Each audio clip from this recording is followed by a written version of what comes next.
don't think it's there. Well, it's obviously there, but we can't click on it because there's no handle on it anymore. Oh no! Memory. Let me look in here and see where my delete is. Edits. Maybe that's version 4. Yeah. Final 4. Populate fields. The last saves our states. Yeah, I don't have the delete in here yet. There's an entire rep just. It wouldn't be that hard to do though. What? To do the delete? Yeah.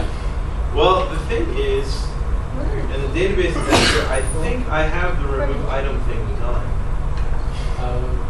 Yeah, I have delete note in there. Yeah, give it something. Given the row ID. Could you add it to the 1, 2, 3 and done? I still have to build the function for it. Apparently you have done that. Yeah, see, case delete ID. So, I mean, it should be a menu item. You ate all the sagas. Oh, wait a minute. Menu here. Go back.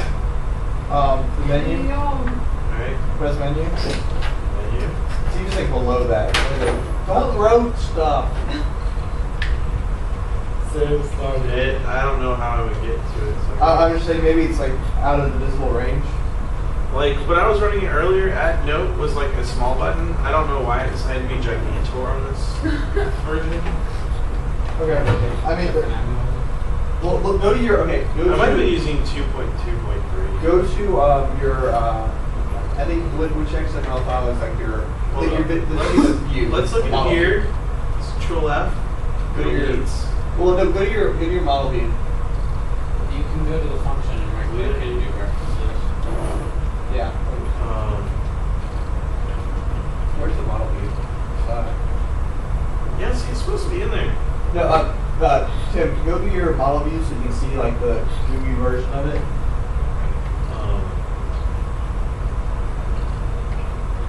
Whatever is there one view for like the whole like Notes list.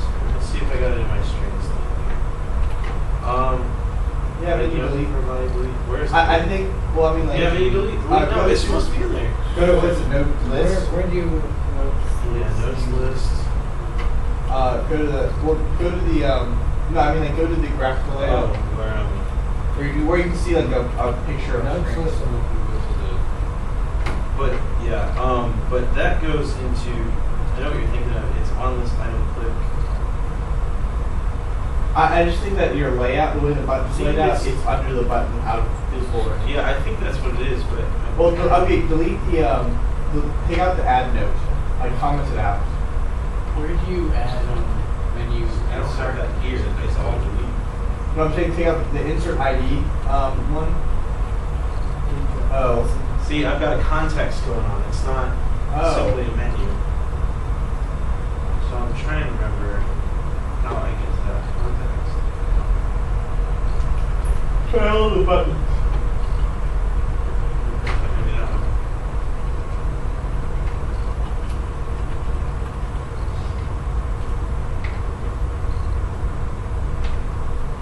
Maybe it's like a swipe.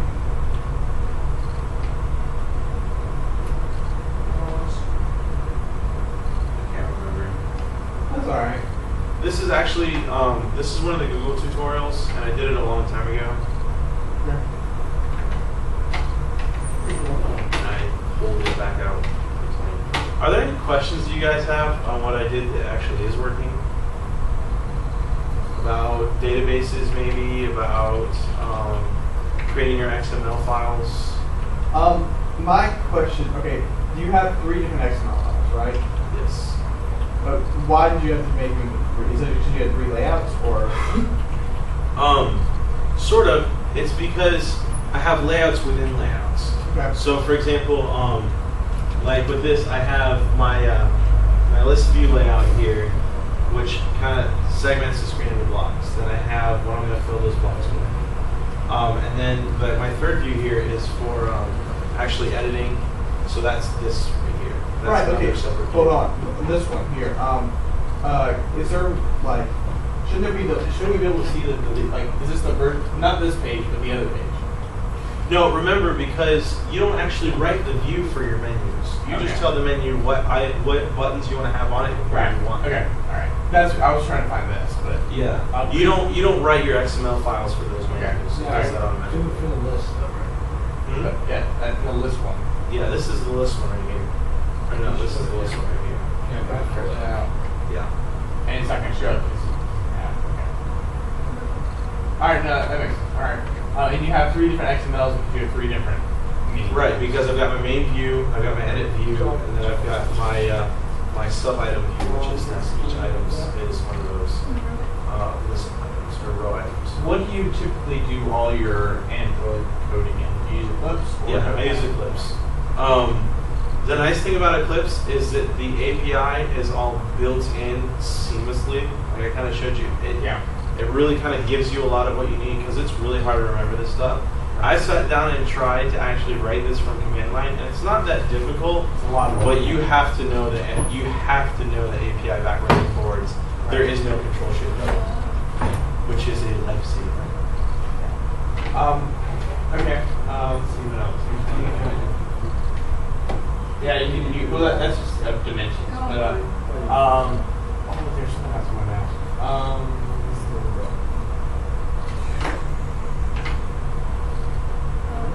What's the most interesting thing that you worked on?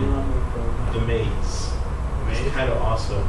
Okay. Yeah, we as in Jim and I, we're still working on it, but it's a maze app where we created all these tiles that you can put together to build a maze, and we have an algorithm that actually builds an arbitrary maze of an n by n size. It fits all the pieces together, and there's only one open edge, one start edge and one ending edge. And it builds a maze and puts the dot right in front of it, and you have to drag the dot through the maze. And if you hit the edge of one of the walls, then it vibrates. And the cool thing was the way we set it up is we have a bunch of views. So we have our background view, which is actually our screen. Then we have our maze view, which covers the top square portion of the screen and has all of the maze items in it. What's cool is the maze is actually made up of GIFs that have alpha. Yeah. Or PNGs that have alpha. So you'll have like each surface will be filled with something like this. Right. And maybe this one goes right across. And these will be filled in. And then we have another layer that's our actual dot that's above it. And we'll check to see if the layer below it, we have a radius function. And if the layer below has a pixel value, then we know it's hitting and it'll vibrate and it won't allow it to move any further. So you can actually move through the maze. And you guys came up with that, or do you? Yeah, we came up with it. We've done it from scratch. Cool. Have you put it on the market, or? Not yet. It's not finished. It's a little bit difficult because the twist to it is that all of your movements, like it's swipe based, are reversed. So it's like all your movements are mirrored. So if you move down, the dot moves up. And if you move left, the dot moves right. And you have a certain amount of time to get through the maze, and your points are Oh, so you wanted that, because otherwise. It's Yeah, like, it's called mirror maze. So. Oh, that's awesome.